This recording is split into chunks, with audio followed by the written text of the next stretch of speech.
Bonjour, je m'appelle Michelle Porter. Je vais vous présenter aujourd'hui un exposé intitulé Combler les lacunes entre la communauté et l'université, quantifier le logement et l'itinérance dans l'ouest de la Terre-Neuve et du Labrador. Cette présentation met en contexte les résultats du projet de recherche communautaire collaboratif conçu pour quantifier le logement et l'itinérance dans les petites villes et les zones rurales de l'ouest de la Terre-Neuve et du Labrador. Les conclusions présentées ici se concentreront sur 3 domaines. Numéro 1, le rôle des partenaires communautaires engagés dans la collecte de données quantitatives solides dans les zones rurales, l'impact d'une fermeture provinciale liée à la COVID-19 sur notre premier recensement des itinérants et la façon dont cela a modifié le paysage de l'itinérance. Et 3, l'impact des cycles économiques d'expansion et de ralentissement sur le logement abordable dans la région. Lorsque j'ai commencé ce projet, j'étais boursière de recherche postdoctorale au campus Grenfell de l'Université Memorial à Terre-Neuve. Aujourd'hui, je viens de commencer un nouveau stage postdoctoral à l'Université de Toronto axé sur les études métises. Je suis très enthousiaste à ce sujet, mais j'ai vraiment eu beaucoup de plaisir à travailler sur ce projet. Maintenant, je vais vous présenter les autres intervenants du projet. Il y a Kelly Vauden et Stephen Decker. Ce sont les chercheurs. Et laissez-moi vous présenter les partenaires maintenant. Deborah Moens-Kishen,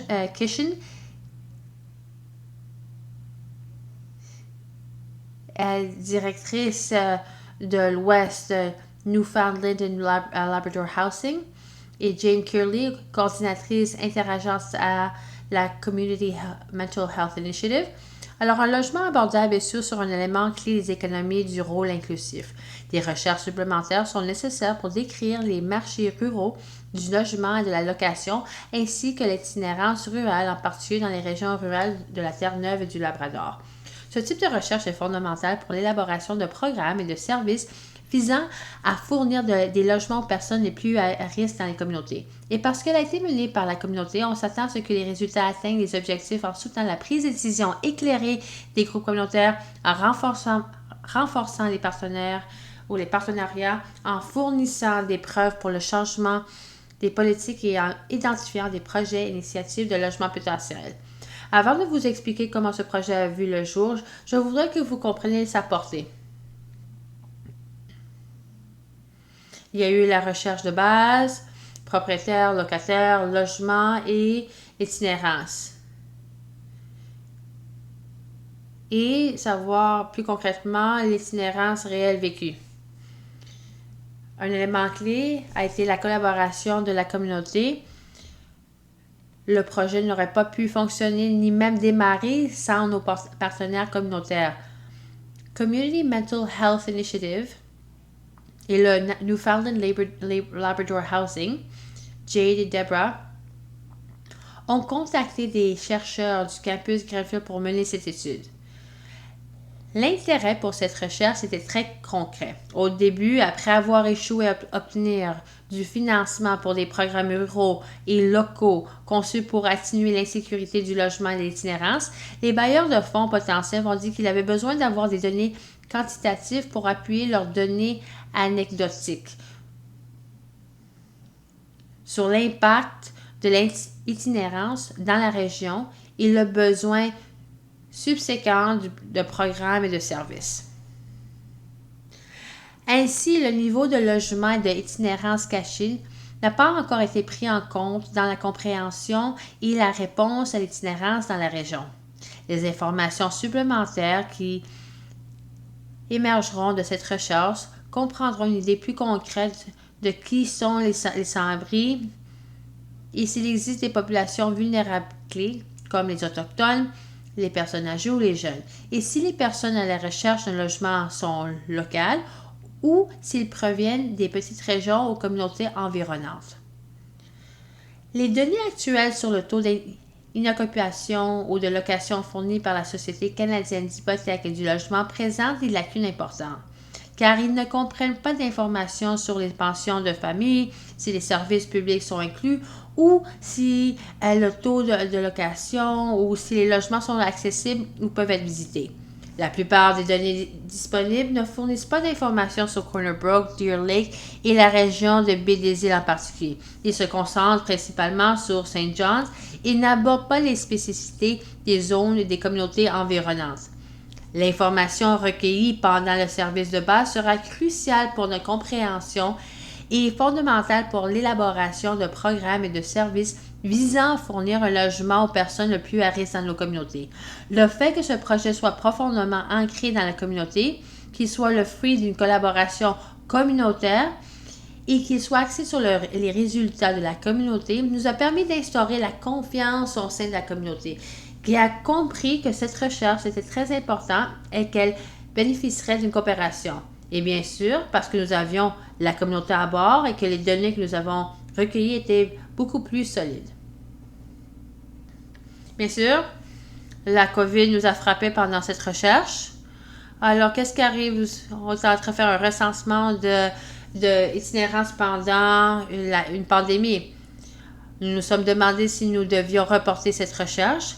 Mais nos partenaires communautaires avaient besoin de données fondamentales pour soutenir les demandes de financement et nous avons donc décidé que nous pourrions contextualiser ces données avec des entretiens de suivi supplémentaires. Alors nous avons continué. Nous avons constaté que nous n'avons pas vu une grande augmentation de l'itinérance à ce moment-là ou immédiatement comme la COVID le faisait.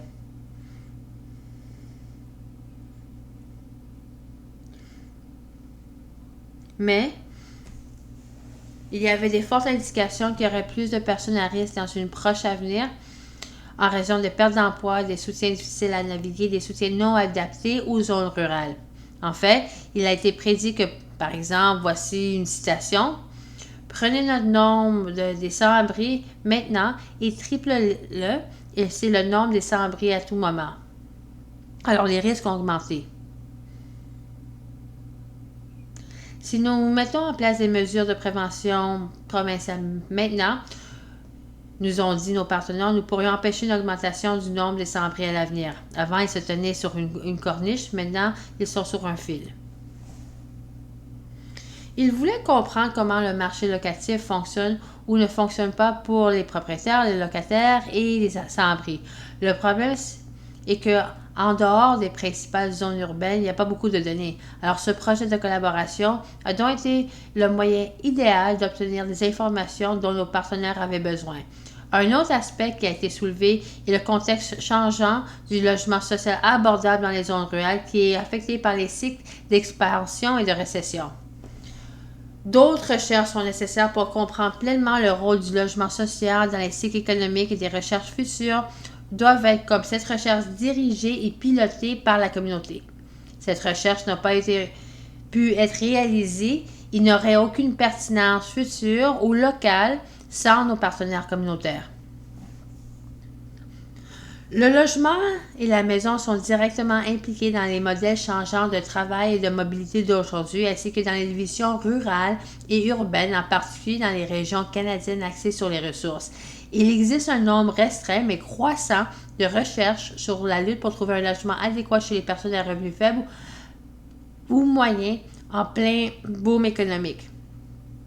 Bien qu'il y ait eu une recherche importante sur les impacts négatifs sur l'abordabilité du logement dans les villes dites en plein essor ou les communautés d'accueil, il y a peu d'attention ou de considération accordée au enchevêtrement relationnel entre le logement social, les zones rurales et le boom économique au Canada ou ici à la Terre-Neuve et Labrador. Une étude de communautés rurales et éloignées de la Terre-Neuve et du Labrador montre que le logement social joue un rôle clé en rendant possible le mouvement des personnes liées à la mobilité géographique liée à l'employé. Ces résultats n'ont pas encore été publiés. Bien que le logement social absorbe les impacts communautaires et sociaux des cycles d'expansion et de ralentissement économique en ce qui concerne la disponibilité et l'abordabilité des logements, peu de soutien ont été offerts au logement social par le biais des bénéfices d'impact par le biais d'investissements gouvernementaux, par exemple. Identifiant et en comprenant le rôle du logement social dans l'apparition des cycles d'expansion et de récession et de la mobilité liée à l'emploi qui est associée, nous pouvons discuter la manière de construire des réseaux de logement social plus solides dans les communautés rurales et éloignées et dans les communautés urbaines où et quand cela se produit. Alors, en conclusion, le logement est un site qui sert de médiateur entre le systématique et le particulier en ce qui concerne les impacts de changements économiques et de mobilité. En concentrant notre attention sur la matérialité des enchevêtrements relationnels, nous nous éloignons de l'analyse économique au sens large.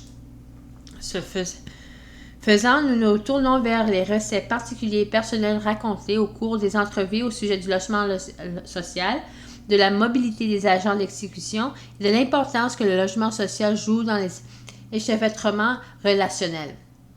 Dans ces communautés, à Terre-Neuve et Labrador, le logement social rend possible le déplacement de travailleurs vers et depuis les communautés selon les besoins des esprits. Et la vaste portée de ce projet communautaire jette les bases du type de recherche qui doit avoir lieu au Terre-Neuve,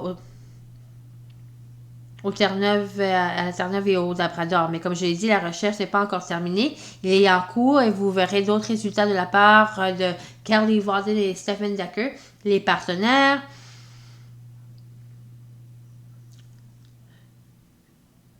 Les étudiants impliqués, les boursiers postdoctoraux impliqués dans ce projet. Merci pour votre temps et je serai ravie de répondre à vos questions.